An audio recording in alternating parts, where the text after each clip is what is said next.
Makanya ini akhirnya kita menjadi bingung, ini sebenarnya kasus apa? Sebenarnya kalau ada saksi yang melindungi mereka untuk tidak hadir di sini hadir, itu akan sangat bagus.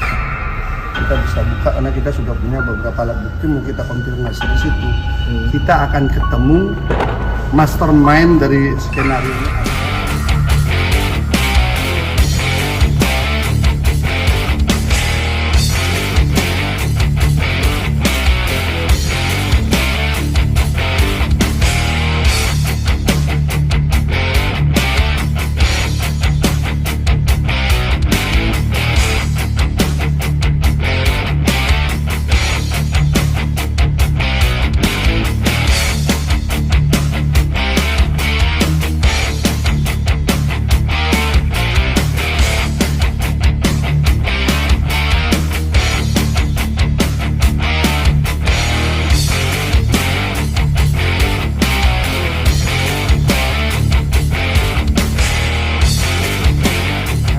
Sidang ke-22 masih mendengarkan keterangan saksi Adicat dari penasihat hukum.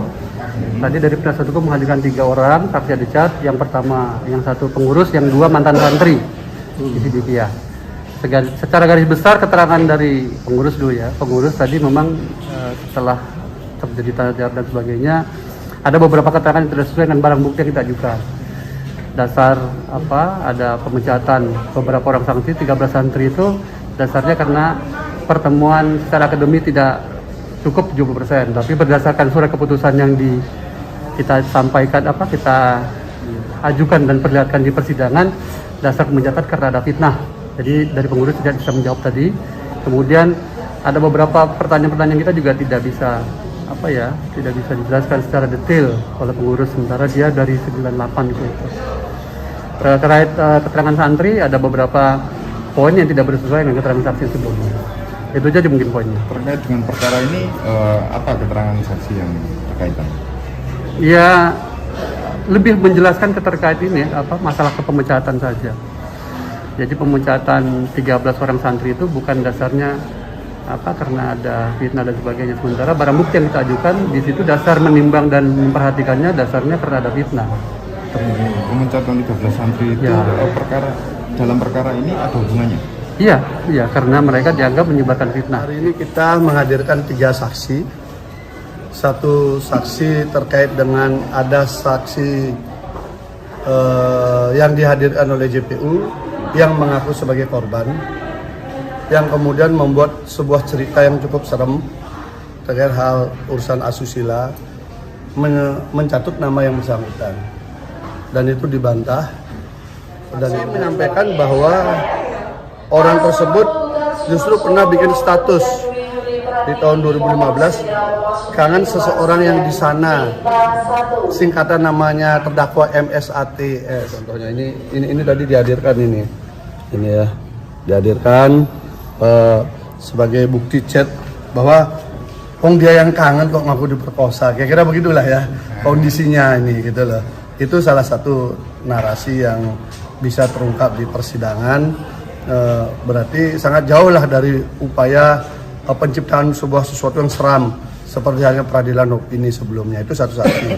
Saksi yang kedua itu adalah orang yang juga ikut dikeluarkan dari 13 nama di tahun 2018. Nah, itu ditegaskan bahwa dia tidak ada kaitan dengan urusan dengan korban yang mengaku korban itu, tapi murni karena dia tidak mentaati aturan yang ada di sekolah. Contohnya Bang? Yaitu contohnya dia tidak aktif di kegiatan sosial, dia tidak pernah hadir, sering pulang dan sebagainya. Akhirnya suka bolos lah. Akhirnya diberikan sanksi, dikeluarkan. Namun kemudian dia menyadari kekurangannya, menyadari kesalahannya, lalu dia meminta maaf dan berjanji akan rajin sekolah lagi. Lalu dikasih hukuman 6 bulan, dia tidak boleh sekolah, tapi dia tetap tinggal di pondok melakukan aktivitas yang sifatnya sosial. Akhirnya dipulihkan kembali. Artinya pemberhentian pengeluaran 13 orang ini murni karena ketidaktaatan dengan tata tertib di pondok pesantren. Jadi penciptaan sebuah kondisi bahwa itu terkait dengan mereka melapor ke polisi nggak nyambung. Karena kalau dikaitkan dengan laporan polisi kan dia korbannya sendiri melapor 2019. Dia dikeluarkan kan 2018. Bukan 2018 Iya. pelaporannya Bang, dan ditetapkan sebagai tersangka Enggak, 2019. 2019. Laporannya itu 2019. Jadi laporannya 2019 bulan Oktober, kemudian visumnya yang baru yang kedua itu November. Gitu. Jadi itu terjadi. Kemudian saksi yang satunya lagi adalah saksi yang menjelaskan bahwa Mas Beki itu secara real tidak pernah mengajar di IMQ atau MQ sejak tahun 2013. Tahun 2012 beliau pernah mengajar 2 kali, lalu semuanya itu diambil alih oleh saksi sampai sekarang pelajarannya itu. Jadi beliau tidak lagi mengajar, tidak ada hubungan guru dengan murid karena beliau tidak mengajar. Dan faktanya memang semua saksi mengakui tidak pernah mendapat pelajaran langsung dari beliau. Tapi beliau lebih banyak kegiatannya adalah membangun pondok, melakukan kegiatan sosial, mengembangkan usaha, dan satu lagi hobinya yaitu musik. Itu yang paling sering aktivitas beliau daripada mengajar husnul huluk yang diajarkan, yang disebutkan sebelumnya. Itu selama dari dibentuk IMQ beliau hanya sempat mengajar 2 kali di tahun 2012. Selanjutnya tidak pernah mengajar. Di pendidikan itu apa Bang? Nah, beliau jabatannya disebut sebagai wakil rektor atau koordinator 2. Itu pada saat awal beliau masuk, 2012 beliau masuk, sampai kemudian 2 tahun yang lalu baru diganti dengan posisi beliau sebagai koordinator 1, karena koordinator 1-nya sakit-sakitan. Namun secara kegiatan beliau tidaklah aktif. Kenapa? Karena menurut penjelasan tadi, nama beliau dipakai untuk sebagai daya tarik banyak orang mau sekolah di IMQ gitu. Walaupun secara mengajar beliau tidak gitu. Jadi simbolik, dan itu tidak ada SK khusus untuk itu gitu. Karena sifatnya ini kan walaupun standarnya setingkat kuliah, tetapi kan polanya pola pondok. Tidak sama dengan universitas pada umumnya. Tapi itu murni pola pendidikan pondok, di mana puncak daripada pengajaran itu adalah dari Pak Kiai. Selama Pak Kiai nggak bisa ngajar, maka yang lainlah yang mengajarkan berbagai materi. Nanti Pak Kiai bisa, baru Pak Kiai. Jadi polanya seperti itu di IMQ dan MQ itu. Jadi ketika dicoba ditanyakan dengan cara berpikir universitas pada umumnya, memang nggak nyambung. Maupun istilah rektor, makanya tadi sampaikan kadang disebut rektor Pak, kadang disebut koordinator. Kenapa gitu? Karena nggak nyaman juga katanya yang disebut rektor itu, karena kan kita hanya koordinator kegiatan saja gitu. Kira-kira seperti itu. Polanya masih begitu, sangat sederhana. Beda dengan yang SD, SMP, SMA. JPU sendiri kan ngomong kalau ada beberapa saksi Adicat dan saksi-saksi lainnya itu sendiri tidak bisa membuktikan apa yang dipertanyakan daripada JPU. Itu pertanyaan apa itu? Pendalaman apa aja yang dipertanyakan, yang nggak bisa diutarakan tadi? Iya, kalau yang ditanyakan tidak dia ketahui kan memang nggak bisa dia jawab. Ngapain dia harus menjawab sesuatu yang dia tidak tahu kan? Kalau dipaksakan dia kemudian bertanya sesuai keinginan JPU yang memang dia nggak tahu kan, memang nggak boleh. Dia harus menjawab sesuatu yang dia tahu. Misalnya itu tadi ada yang sudah diberhentikan.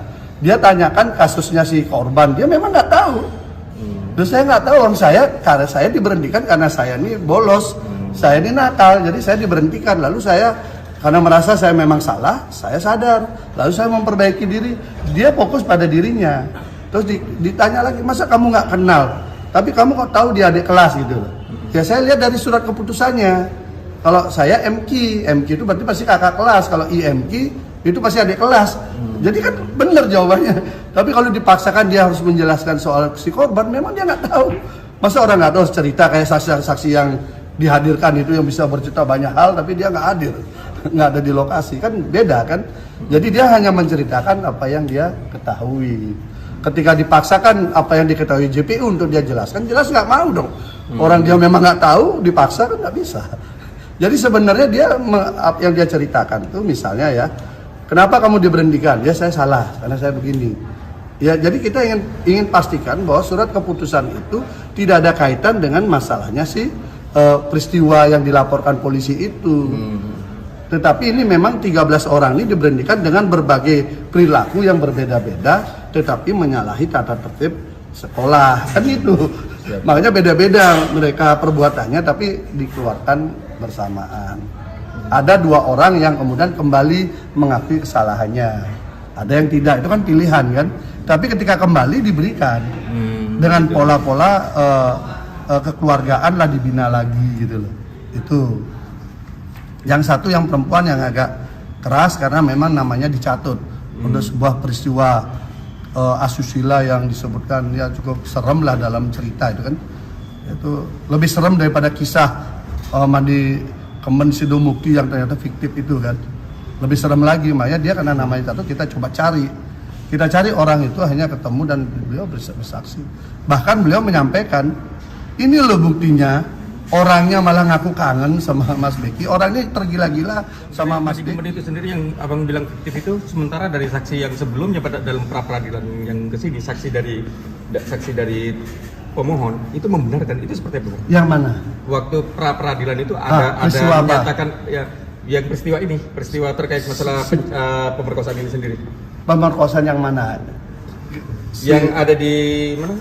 Kan ini ada banyak cerita nih. Iya. Ada soal berendam di pakai Kemben telanjang Sidomukti. Kemudian ada dia threesome. Kemudian ada diperkosa yang 2 kali. Nah, yang mana mau ditanyakan? Yang mandi Kemben. Mandi Kemben. Yang menceritakan mandi Kemben itu dia bersaksi bahwa dia mandi Kemben bertiga. Udah?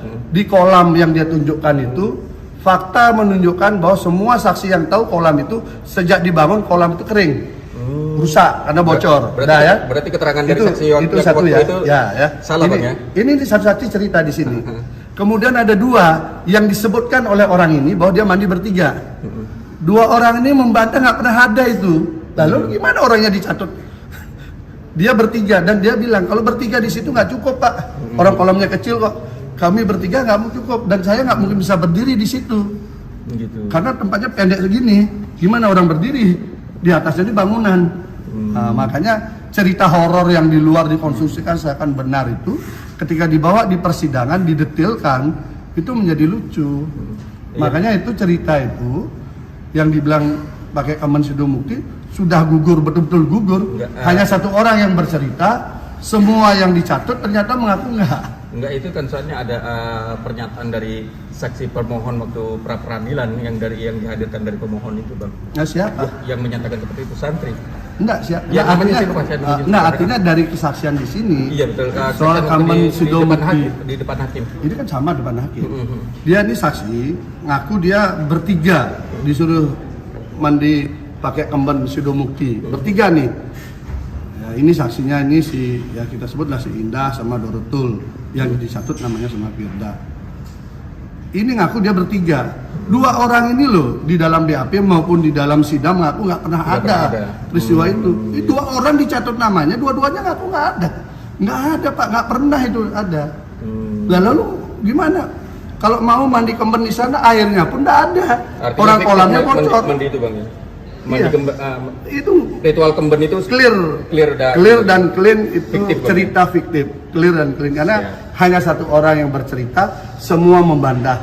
Yang banyak orang membantah kondisi kolam, 2 orang membantah namanya dilibatkan di dalam ritual itu. Terus siapa lagi saksinya? Makanya ini akhirnya kita menjadi bingung. Ini sebenarnya kasus apa? Sebenarnya kalau aja saksi yang dilindungi mereka untuk tidak hadir di sini itu hadir, itu akan sangat bagus. Kita bisa buka karena kita sudah punya beberapa alat bukti, mau kita konfirmasi di situ.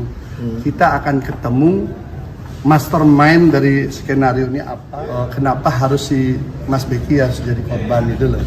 Selain dia kena anak tunggal, pewaris dan sebagainya, ada sisi lain yang bisa ditemukan. Sayangnya kan ini terlindungi dengan tanda petik berbagai cara. Dari tidak mau dihadirkan secara normal, harus kami berdebat. Akhirnya kami menemukan pasal yang mewajibkan itu dihadirkan. Ketika sudah dihadirkan, ditangani kemudian hanya lewat surat, dia tidak mau hadir. Akhirnya dengan surat itu kemudian dilindungi bahwa ini tidak perlu hadir. Ya sudah, rekayasa masih berlanjut kan, gitu. Lebih susah lagi kita bongkar.